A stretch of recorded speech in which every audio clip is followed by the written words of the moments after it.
I'm joined by one of the elder statesmen of the Big 12, Barry Tramel. He has long been with the Oklahoma and now with the Tulsa World, and you're a guy that's Barry seen a lot with this conference. We just got a chance to see Coach Prime up there at the podium. Where does that rank in terms of Big 12 Media Days appearances you've seen? Well, it was probably the most anticipated, I guess. I mean, he's a rock star, a media star, an iconic American beyond the world of football. So, you know, he doesn't walk into our press conferences that very often. So it was not quite the circus I thought it was going to be. I thought he might have his own YouTube film crew and whatever going on. It didn't seem to be too out of control.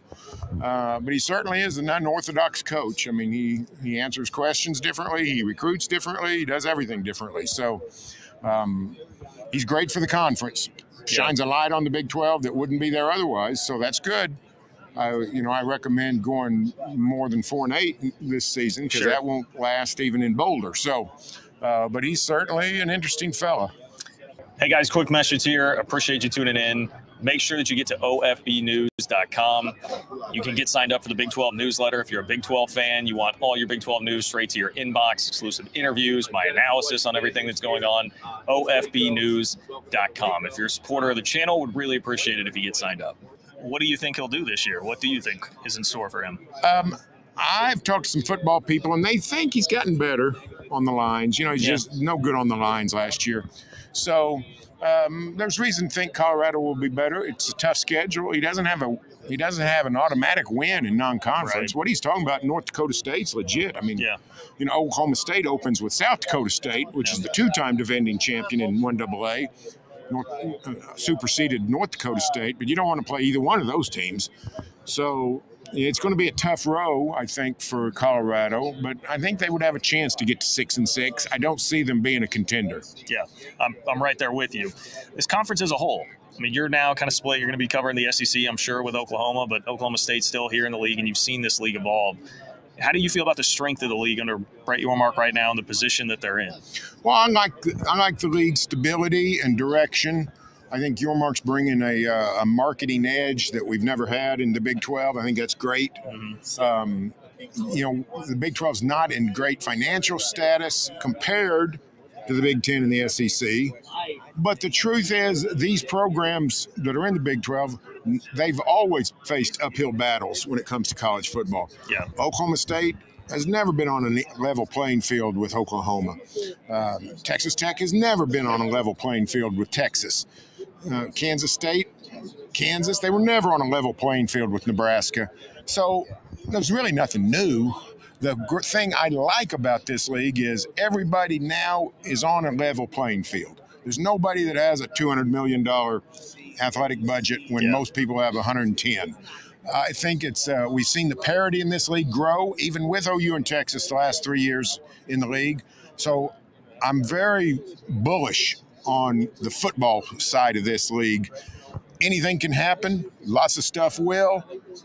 Pick a favorite at your own risk.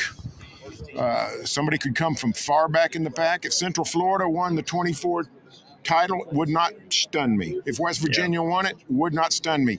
Neither one of those guys are picked in the top 6. So it's going to be a fun league. How do you feel about the new revenue streams they're trying to explore, like naming rights and particularly private equity? Because that is, we know, it's just a big can of worms to open. Private equity is above my pay grade. I don't know. It sounds like a mess, but somebody actually asked a really good question yesterday, which was the potential liabilities. The thing I know about private venture capitalists is they want their money back. If you don't make them a ton, maybe they won't get too mad. But if you lose the money, they want it back. I don't know what the contingency plan there is. The naming rights for the conference, I'm okay with it. Here's the truth. Let's just all admit this. This is a new conference. This is not the Big 12. We've got 6 teams left that were in the league in 2011. 6. We've got 8 teams. Half the league was not here 2 years ago. This is a new league. It's not the Big 12. So, and frankly, the Big 12's got some stains on the name and the branding. I'm okay with dropping the name. I mean, nothing against Allstate. I'd actually go for Wells Fargo because I've always loved the term. Well, I always thought Wells Fargo is a cool name, going back to Old West days. So I'm pulling for come on, Wells Fargo, come and buy our league. But I'm okay with changing the name, and anything you can do to make money. This is what it's business. And that's what it is, and that's what we know.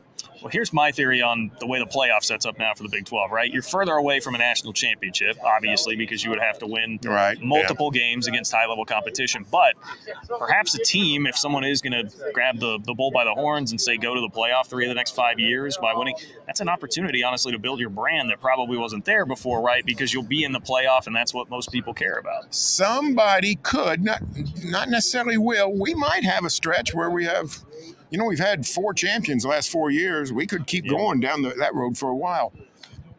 But you're right. This is an opportunity for somebody, a Utah, an Oklahoma State, a Kansas State, maybe a Central Florida, who I think is really well positioned for going forward, for somebody to sort of take control of the league. And that's what Oklahoma did 60 years ago, 80 years ago. It's what Nebraska did 50 years ago. It's what Alabama's done. It's what they've all done. That's how they all built up their brand.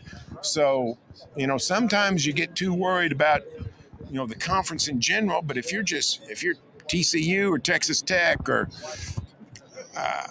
name the school, this is a chance for you to make a name for yourself. And if if you're in the playoff 3 times in 4 years, people are going to know you. So, I think it is good opportunity. I tend to think that won't happen. I tend to think we will continue to have the parity, but you never know.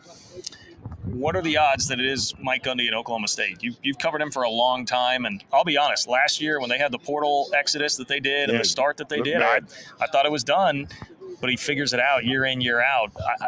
What do you feel like is the long-term trajectory there for Gundy at Oklahoma State still right now? Well, I see no reason to think they won't continue to be really competitive near the top of the Big 12. I think, I haven't run the numbers in a year or two, but over the last 10, 12 years, they ranked 10th in college football victories. Yeah. So they're a consistent winner, and that's going back to when, other people win. When A&M, the last 10 years, 5 years that A&M was in the league, Oklahoma State was better than A&M. Yeah. Oklahoma State was better than Nebraska. Oklahoma State today is a better football program than Nebraska. If you're an old-timer, wrap your head around that. So he's like Kyle Whittingham at Utah. Mm-hmm. They've been consistent winners for a long time over different landscapes. No reason to think that's going to change. So win big, win the league 3 out of 4 years, or I don't know, but I think they're going to be near the top most years. It's crazy. I heard you talking with him yesterday a little bit about the similarities between he and Whittingham, which is really uncanny, right? Like how similar those two guys are. It's crazy. I think Whittingham was an assistant for 11 years before he was elevated. Gundy was an assistant for 10 years before he was elevated. Both were coordinators at the school that they got to. They were hired 25 days apart. They both are a little bit. I don't know if they're trying to look young or act young, but Urban Meyer says Kyle Whittingham needs a haircut. Everybody knows Mike Gundy's got the mullet. Whittingham rides motorcycles, which was dangerous to me. Gundy has exotic animals on his farm outside Stillwater. I don't know why anybody would mess with exotic animals. So, there is a lot of similarities there, and they've both been incredibly successful at places that did not have a big brand before their arrival. OSU's success was intermittent, hit and miss. Utah, same way. They were in a mid-major. And now they've really elevated the brands and become sort of the faces of a university, and it's put them in great position here going forward.